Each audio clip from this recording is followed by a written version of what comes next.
I can remember, I don't know how many Halloweens as a kid, traipsing through the neighborhood with the hills on fire at the time. There was rocketine up in the knolls, and those were the mountains or hills behind our track. We lived like right at the foot of the pass, San Susana Pass, and so there we'd be trick or treating all the mountains. Everybody, we'd be looking. Look at the fire! Look at the fire!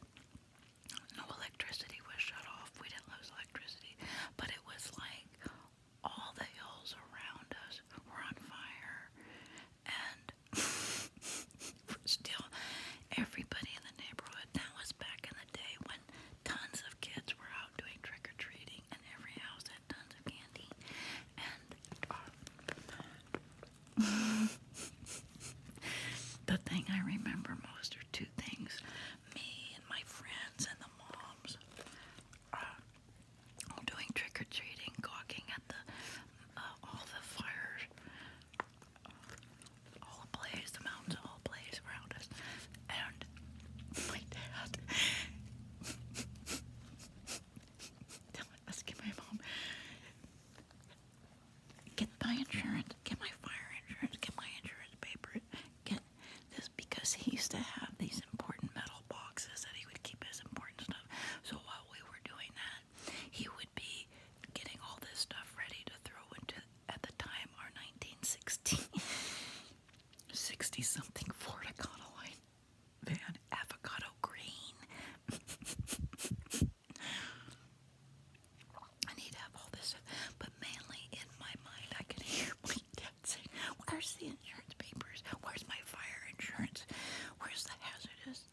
And he kept saying, I don't know what's gonna happen if I can't find those fire insurance.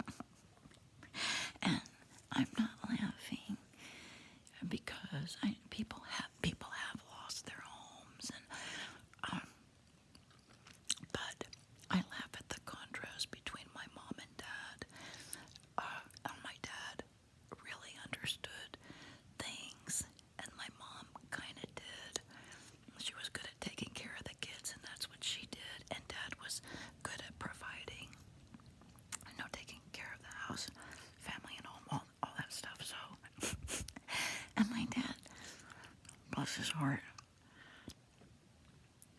when he'd work real strenuous, he'd always be sweating on his face.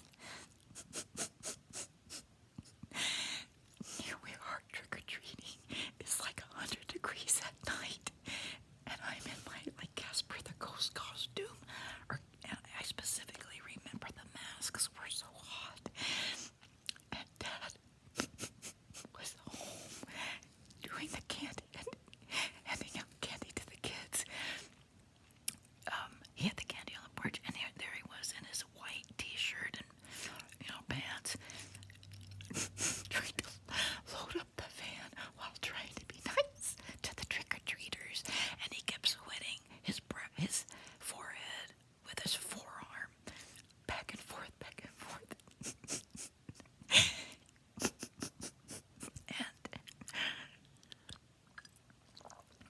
and that's what all the dads were doing.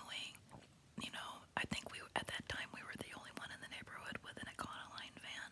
All the other families had station wagons, and I remember coming onto our street, and the two families across the street had a bunch of kids.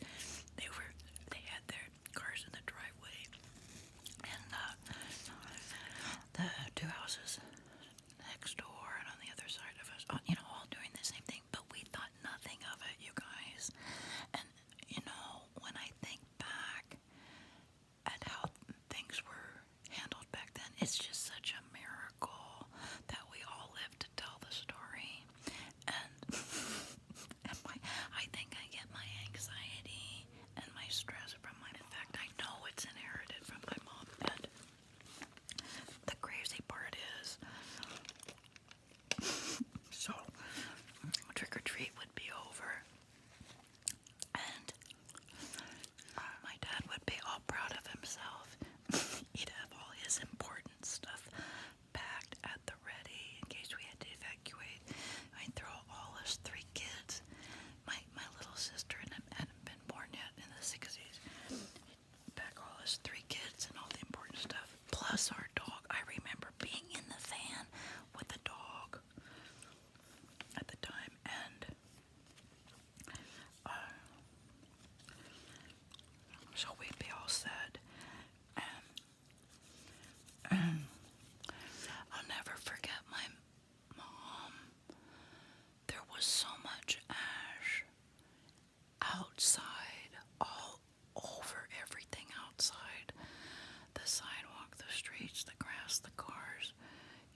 at the end of the hall, we had a added-on den at the far side of the hall. We had like one of those halls that was like forever long. Every time I see the movie The Shining, there's a part in The Shining where they're running and running, which seems like to be a long, huge hall. And I always remember our hall being that long. But so that was on the far side of the house, and the other side was the kitchen. And we'd look down the hall. Mom sat on the edge of the couch for 3 days with her eyes closed, grasping her forehead and rubbing her temples. And so then on the 3rd day, she started talking, and I was back in the real world again. But I do believe my dad was quite frightened. That was like the worst meltdown my mom ever had. But the reason like, I think of this as like a spooky Halloween story is because even as a little kid,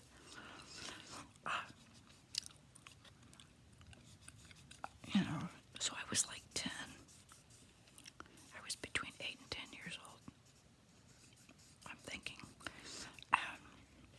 But even as a little kid, to hear my dad like frantically saying, we've got to have those fire insurance papers. Where's our health insurance? And of course, it was somewhat exaggerated, but I can remember him saying phrases like, we're lost without those insurance forms or those health documents. And then something about where's my work? Something about his work to prove, I don't know, prove everything. Because my dad was big on that. You have to have proof of this. Where's my receipts? Bless his heart. So many wonderful things I learned from Dad. But so as a kid, I'm hearing all this. But how serious he is. But how Mom is, not really too worried. None of the moms were worried. Isn't that something? And so it's spooky, and respect that you're a kid and you're hearing all that, but it's also spooky as an adult.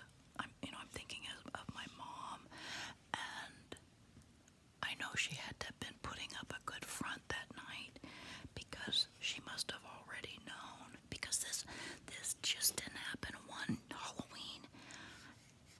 It happened so many trick-or-treat nights, I can't even tell you. In fact,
These are some pages from my niece's Lisa Frank coloring book.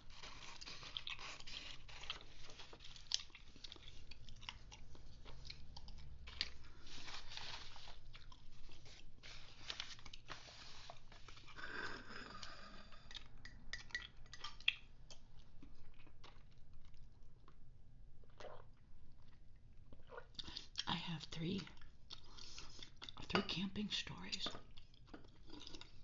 for us.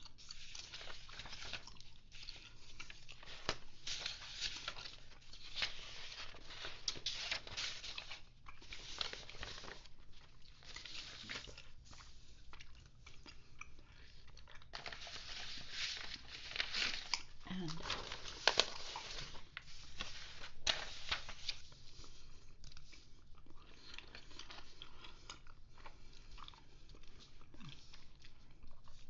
one when I was in grammar school, one married when our kids were in grammar school, and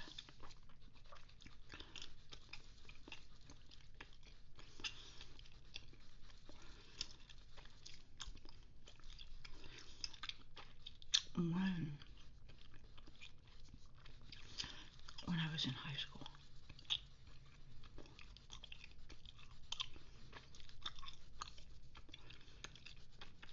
And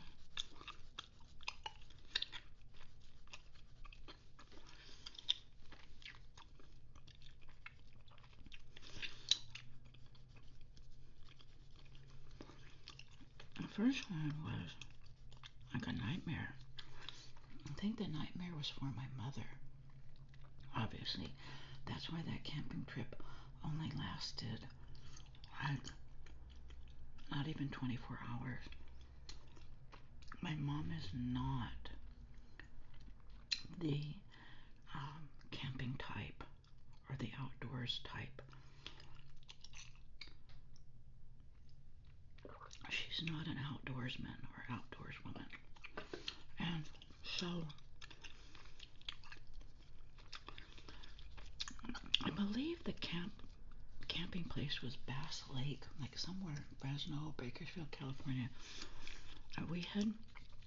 We're familiar with because we went there a couple times with friends and cousins. So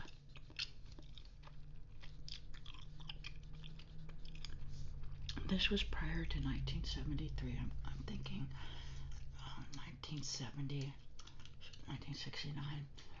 My dad had a Ford station wagon, the one that you had those little seats in the back. You could lay the back flat, or you could pop up, and like 4 little kids could sit in 2 little seats. Anyways, I borrowed the neighbor's tent. We go. We're all excited. So, set up camp, have supper. My dad's talking about all the stuff we're going to do the next day, right? And I'm like 10 or 11 years old. And my brother and sister are like 5 and 6, 6 and 7. So,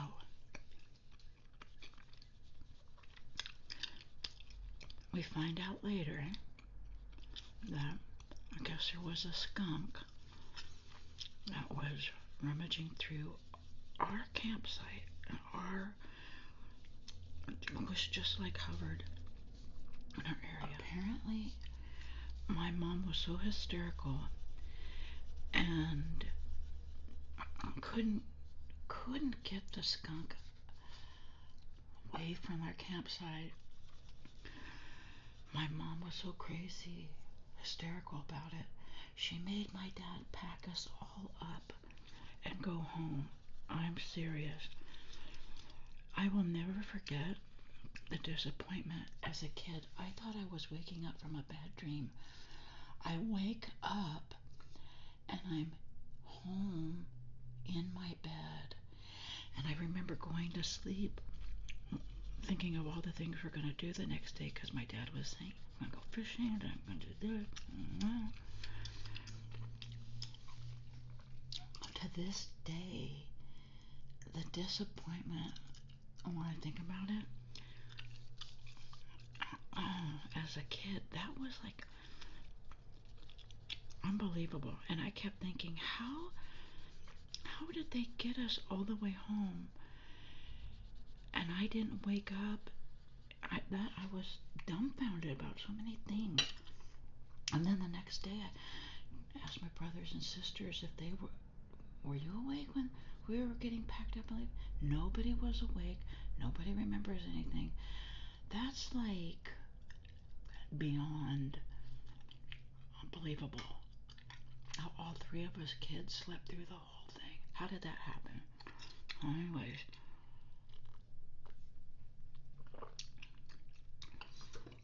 that was a story. There was a skunk. Okay, so there's that. Then, high school was the big trip to Yellowstone. And again, my parents should have probably known that maybe camping wasn't for our family when we went camping by ourselves. Now, we did do camping with our neighbors a few doors down. Now, that was a good camping experience because they were campers. Their whole family were campers. They were born campers. So we would go with them and we'd have fun camping. So I guess my parents thought they were well versed enough to pick up and do it by themselves with us kids. Now, this time there were four of us. My little sister was born, I do believe this was 1976 or 1977, because I had just was like in 11th or 12th grade, and we got excited about the trip because we had moved into a new home, and our neighbor, who later became my husband, was sharing all the fun of Yellowstone, and my dad felt real confident because of all the information that the neighbor shared. So, again, now this time we had an Econoline van. It was like a family truckster, like a mini RV. It was total fun. For the life of me, and even to this day, my mom doesn't talk about it, and none of us kids knows exactly what happened. My dad did something that set my mom off. So my mom did not speak like for 4 or 5 days. It was awful. And she does have a temper. That's the Italian side of the family. I kind of have a hunch it had to do with my dad just being my dad. And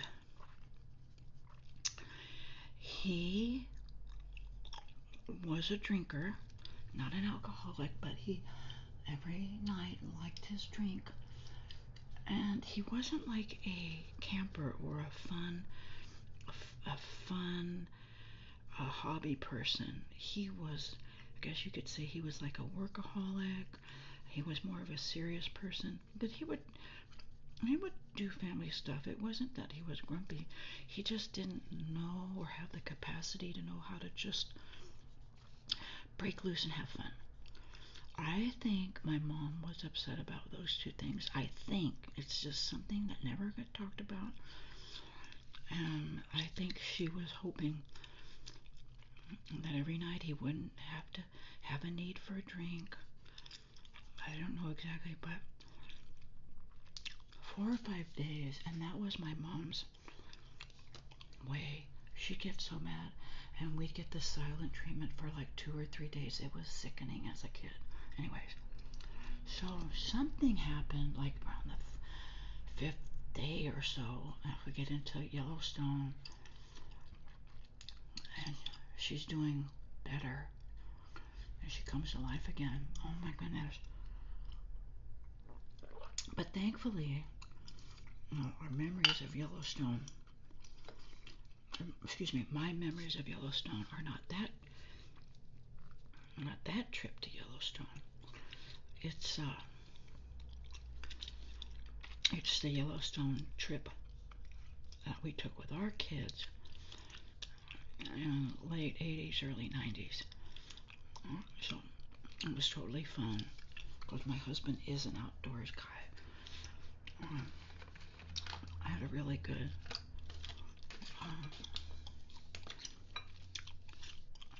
good fun time with him. But so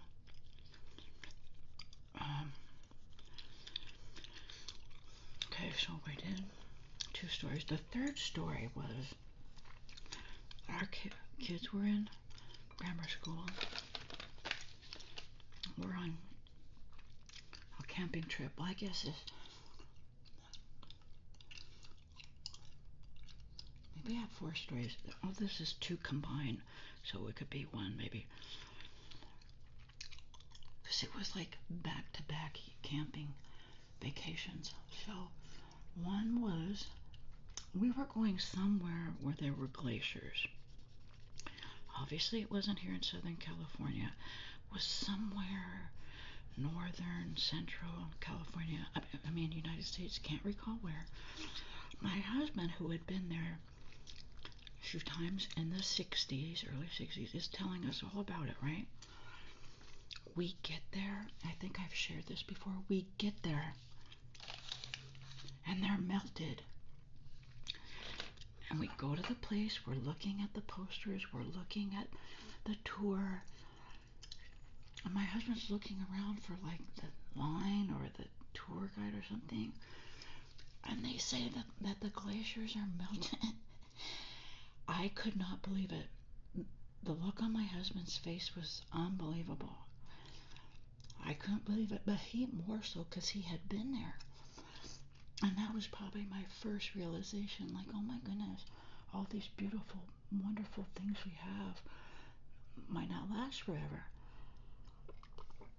The look on his face was, I can't even describe the disappointment.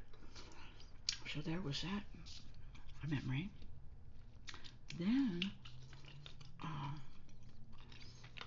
the other thing was, we were by Mount St. Helens, and though it was summer for us, I think it was like early June, late May, Mount St. Helens was foggy, overcast, and had snow.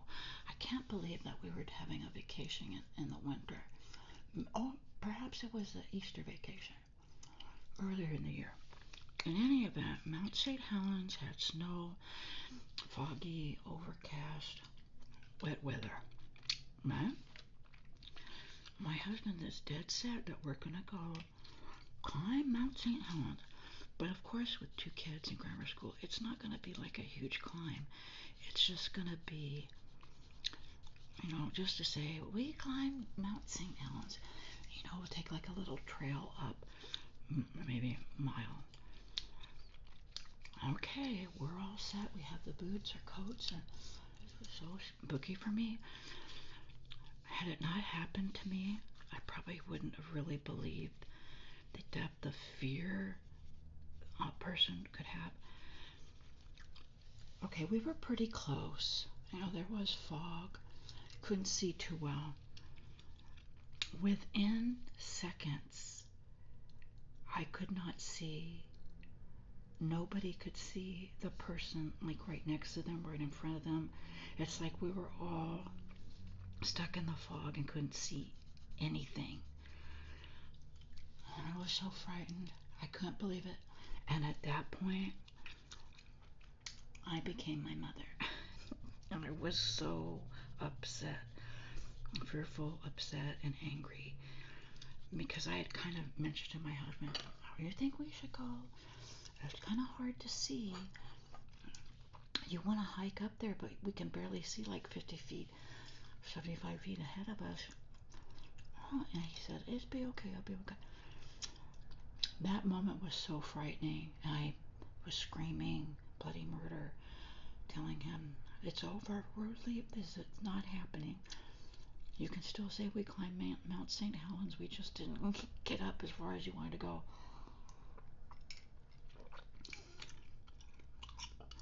Bless his heart, he didn't say a thing. I think he could just see the fear and hear it in my voice. So that was our Mount St. Helens moment. But so I learned two things like back to back: how our national places that are so beautiful don't last forever, and you really have to be careful when you're out on a mountain. And you gotta head out like that. So many things can happen. Like, I don't even know what would I have done. How would I have gotten out of that situation if I couldn't see?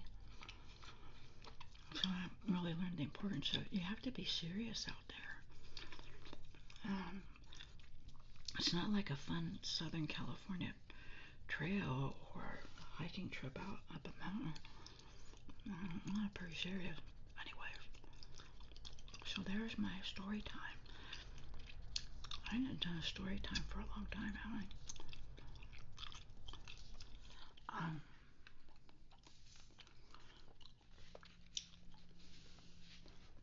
This is a story time about some unusual words. Not only did my one daughter come up with, she was a toddler, but it made me recall something about me in kindergarten. So I thought I'd share for those of you concerned about little ones and how they put their words together or their thoughts together. We may be worried when they're young, but it all comes out in the wash. In fact, the one daughter who had these unusual word pairings or confusions, which I thought was like dyslexia, because as a child, I know for a fact now that I had ADD and dyslexia, but 55 years ago, it wasn't even a thing. So anyways, first let me tell you about my thing I remember about me.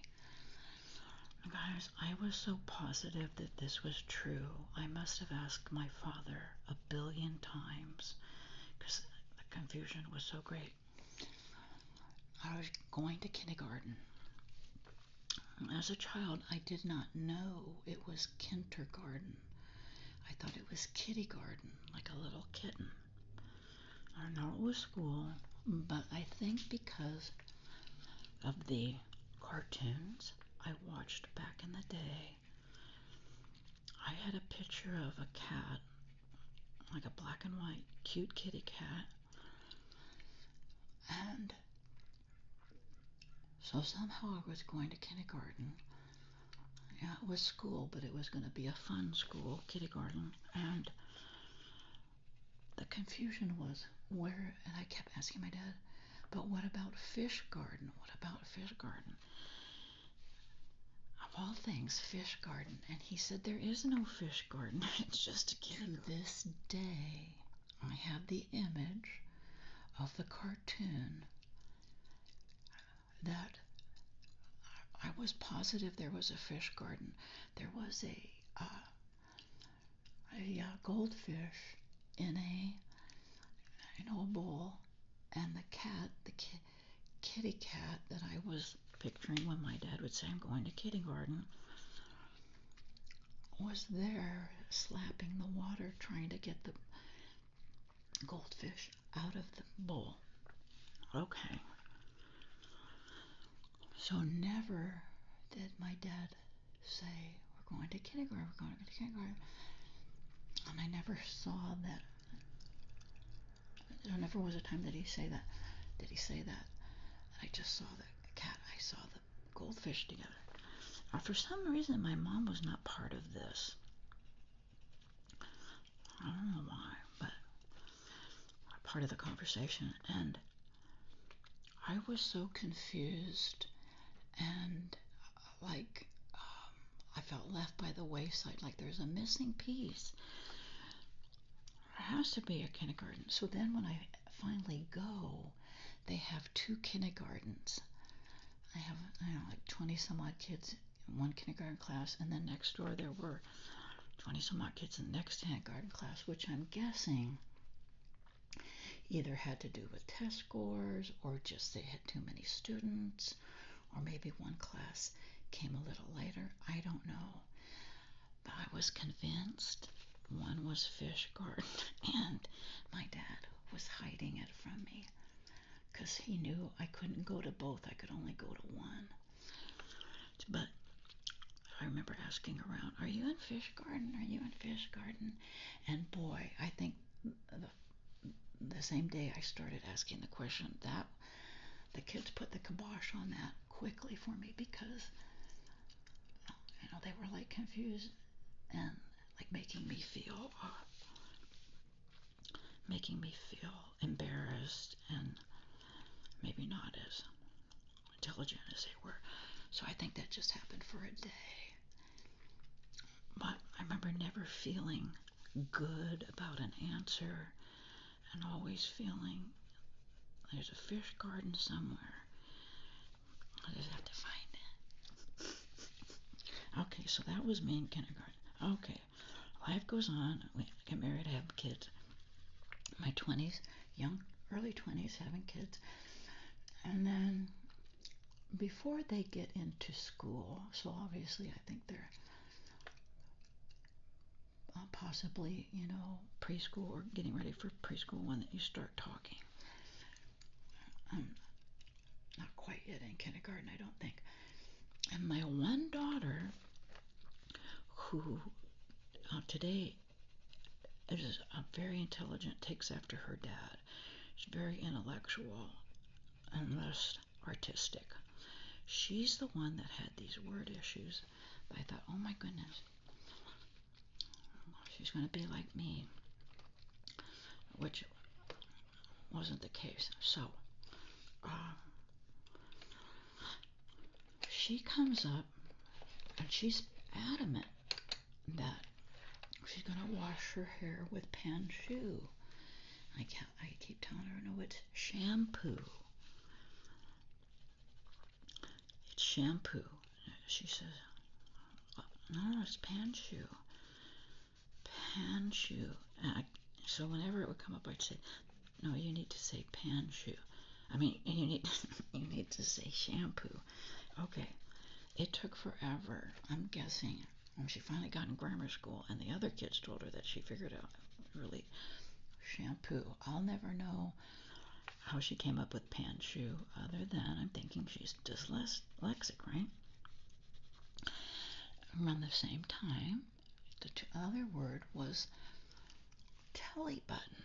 Instead of pointing to her belly button, and you go, where's your hands? Where's your face? And she'd always, I'd say, tummy button. Where's your tummy button? So I guess when she figured out it was belly button, she came up with a combined word of belly button. Somebody must have called it a belly button. Maybe grandma said, where's your belly button? And I always called it a tummy button. Thought that was easier for a kid to remember. And she came up with telly button. So I don't know if Teletubbies were a thing back then. This was probably like close to the late 80s. So forever she insisted it was a telly button. But again, I don't know where I went to school, that kind of subsided. The other one was the carping sharp. I said, no, it's a shopping cart. Every time we'd go grocery shopping, get a shopping cart, But she would race in and say, I'm getting the carping sharp, I'm getting the carping sharp. I'm thinking, what is going on with her? And she was the oldest. And the other daughter, a year and a half younger than her, never had an odd word. Never. So it was easy for me to focus on the older one and think, oh my goodness. Well, if anything, I'm glad I know the hardships of having a possible learning disability in school with dyslexia, and seeing things, hearing things, or reading things backwards. At least I'll know what it's like, and I'll be able to help her. Whereas I was on my own, I had no help, understanding, or sympathy. It just was crazy. Okay, so anyways, I am thinking all this about her, right? Alright, so the only thing I can remember a little bit odd about the other daughter was, specifically one time I was giving M&Ms to both daughters. So the older one with the word issue, she cups her hands like anybody would. You see the M&Ms coming. She, okay, come on, let me give you some M&Ms. So she cups both hands together. Okay. So the other one's standing there. She's waiting. I said, okay, I'll give you some M&Ms. And she puts out her hand like this. It really struck me odd because she couldn't anticipate how that wasn't going to work. If you just have your hand like that and I pour those little round M&Ms, the odds of you having a handful isn't going to happen. So I took both hands and went like that. And she kept, so now she had both hands, but she had them wide open. So Youngkin's her mom, I'm thinking, oh my goodness, she is dyslexic too. Pulls on my gosh. And I'm trying to explain it to my husband, who's the intellectual. All I can say is, I think you're wrong. I think you're wrong. I kept saying, I know you think I'm wrong, because you don't know what I'm talking about. You don't understand. No. And so I just kept assuring myself and assuring him. I said, it's not a big deal. I just thought I'd mention it. Lucky for them, I'm noticing it right away, and I'll have helpful strategies to help them get through school. And he's, bless his heart, he's just saying, well, that's good, instead of just saying that you're a crackpot. He didn't say that. He just kind of, well, that's nice. So, bigger than beans, they grow up, get to school, and the one with the word issue, she's the brain of the family. Her and her dad are such intellects. So, that was something that just came and went with her grammar school, thank goodness. And then the other one, she tried to get the M&Ms with her open palm. She did end up being like me. But again, it really was not an issue. It was a struggle, but she didn't feel alone as I did because I could help her. I had these little strategies and techniques and these little games we played to help her remember things. It was like a whole thing. So they both did very well. Graduated from college, went off to be professionals. I was just thankful I was able to recognize the issue with my one daughter so that I could help her. I think like the moral of the story is, for any of you young parents or grandparents of young kids, and perhaps you see something a little funny, it could go both ways. It could be something that might be a little trying when school times comes. You just keep your eye open. Or like me, with the one daughter, it could be something that we totally blow out of proportion and really never have to worry about. But it'd be fun to mention that story time for like twofold. It's a fun, cute little story, like crazy story, but also might not be so crazy because there might be young parents and grandparents of young kids that's really happening with them today. So no, we get through it.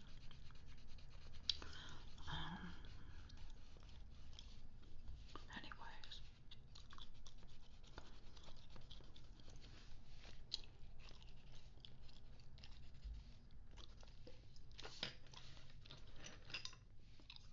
peer pressure, such a big deal. Yeah, remember, I think it was the peer pressure. Just one day of me asking the other kids about fish garden. I did it quickly.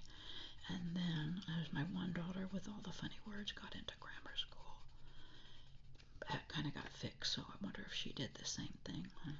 She said a word funny, and they all got after her.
It always reminded me how I felt the night of our first date with my husband. If you recall, our first date was a military ball in San Diego, California, and never had I been to a military event. It was like the best Cinderella moment ever, I'm telling you.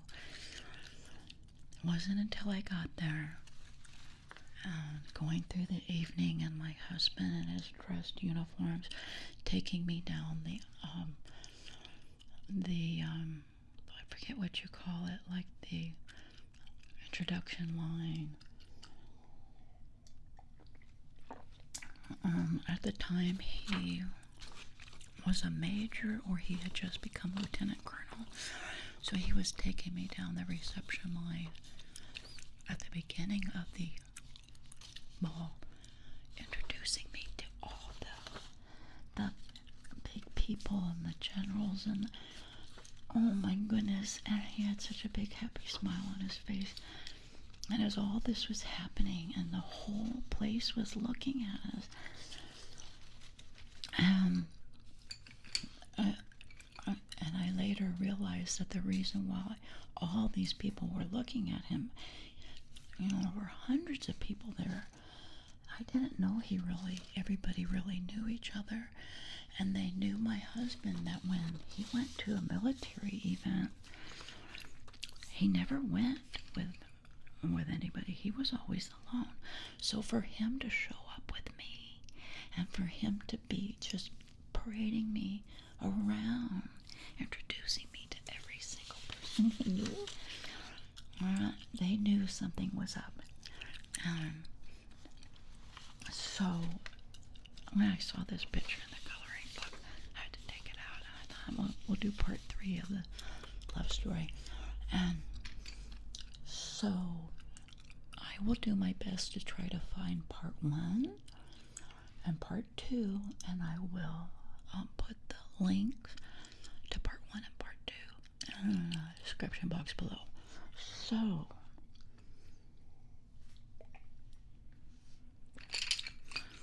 part 3 was excuse me, if you recall, end of part 2 was my husband asked me to come live with him, and I said, no, I'm living with anybody until I get married. He said, okay, well then marry me. And I said, okay. And this was after our second date. He fell in love with me on our second date. And then, like, around 2 weeks after our second date was when we were engaged. My parents disowned me. They were not happy. But that has all been settled. After our kids were born, they slowly came around. So that was good. And so we were just excited when I realized parents disowned me and one of my grandmas disowned me. It was like a huge, oh my goodness, would have been made back in the day. It would have made the best TV scandal. If they had YouTube back then, I would have got billions of views. But anyways, and so when all this started, we were kind of like planning a wedding, and I said, you know what? Let's just go to Vegas and elope. This is just terrible. If everybody's gonna side up with my mom and dad, who's gonna come to our wedding? And he said, oh, it's not that bad. I said, not everybody is siding up with your mom and dad. And I said, yeah, Sayar, let's just go to Vegas and elope. And he had met Loretta. This is kind of funny. It'll be us, take Loretta, because my brothers and sisters, my parents aren't going to let my brothers and sisters go. It's going to be a whole big thing. And Loretta, you take your guy for your best man. And I'll bring Loretta and we'll have a good time. And he seriously sat me down and said, for me to rethink it, he said, remember, this is your wedding day. And the whole rest of your life, you want to look upon your wedding day as your special day. Wasn't that wonderful? And again, there was an age difference. I was 21. He was 42. Or I was just going to turn 21, and he had just turned 42, something like that. I'm so very grateful for that, because as it ended up, we did have a wedding. We had a fun wedding and a fun band. This was back in the day when bands would play at weddings. We had the best band. We had a lovely home, horse property, and a lovely swimming pool on acreage. So we had in the backyard, and the band was positioned around the pool, and we were all dancing and eating, having a good time around the pool.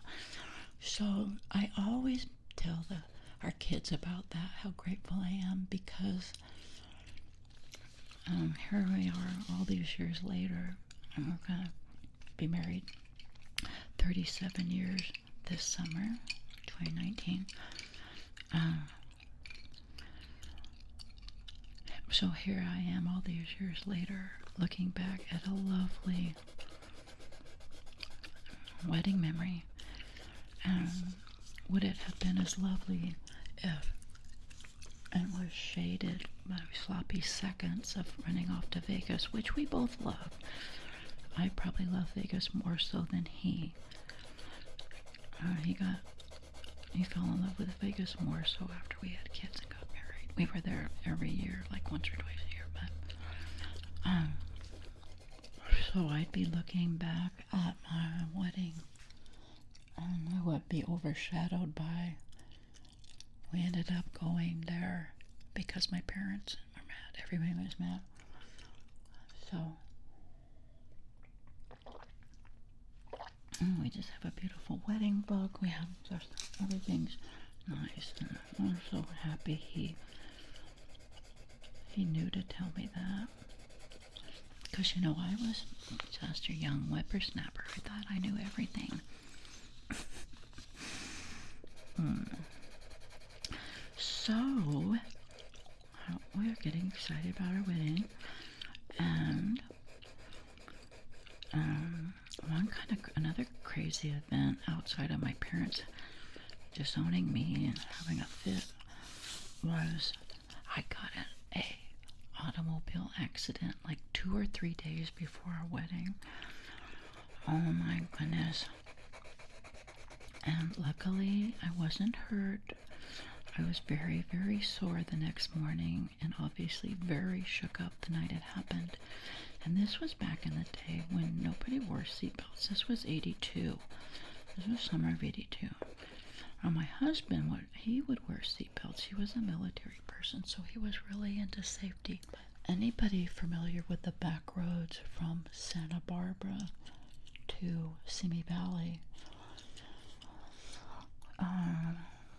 You might recognize a back road from the 101 freeway, Santa Rosa Road, down through windy back roads. Santa Rosa Road gets you into the far west side of Simi Valley. And so I was commuting there for a while from Simi to Santa Barbara. And I got off work like at 4 or 5 in the morning. I'm driving home, and I happened to have like a couple bunk beds. I was driving my van, my hand-me-down Ford Econoline van that I bought from my parents. And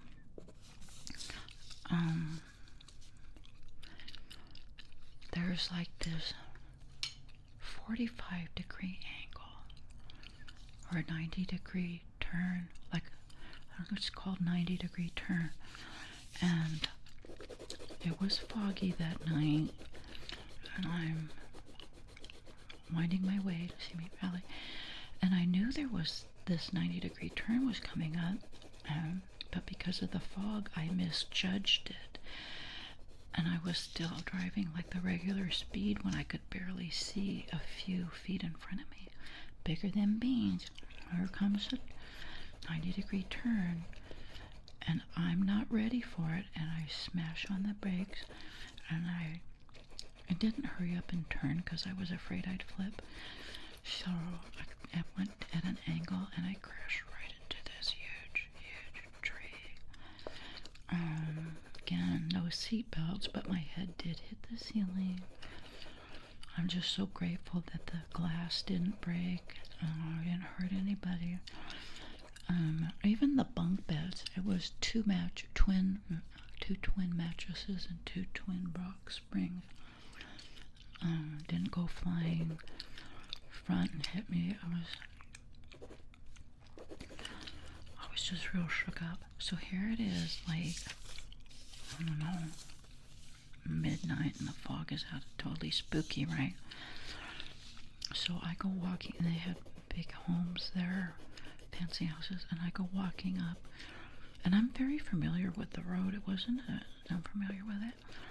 To the house, there is this huge mansion house with like this super huge driveway. Walk up it, I'm banging on the door. No one had cell phones back then. Dogs are barking, and they finally wake up. I said, I need some help. I had an accident down on the street, and I need you to call a tow truck, or can I call my husband? Or no, of course it wasn't my husband. I probably said, can I call my fiance? There's no. And they were like really not helping me at all. And I turned around and started crying. I started walking back down this huge driveway, bawling my head off. I can't believe it. I cannot believe it. And all the other homes were down a little side dirt road where it was even more spooky and more foggy. I started crying and crying and crying, and in my van crying, and the police show up. I was so didn't even know how mad to be at that family.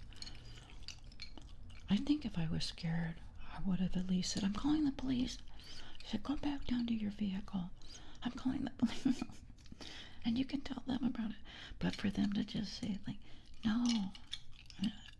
I really thought they meant no, and they weren't going to pay any attention to me, and I was just like, so anyways, later he comes, the owner comes down, says, everything okay? And I remember just like thinking, you have no clue how terrified you made me. And anyway, so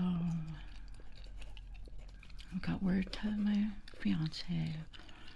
A tow truck came. I got home, and he was really concerned about me, but everything worked out good. And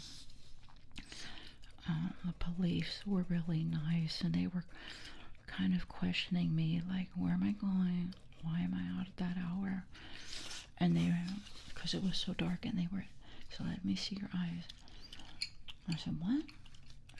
They were trying to see if I was like eating, drinking, or on drugs, whatever.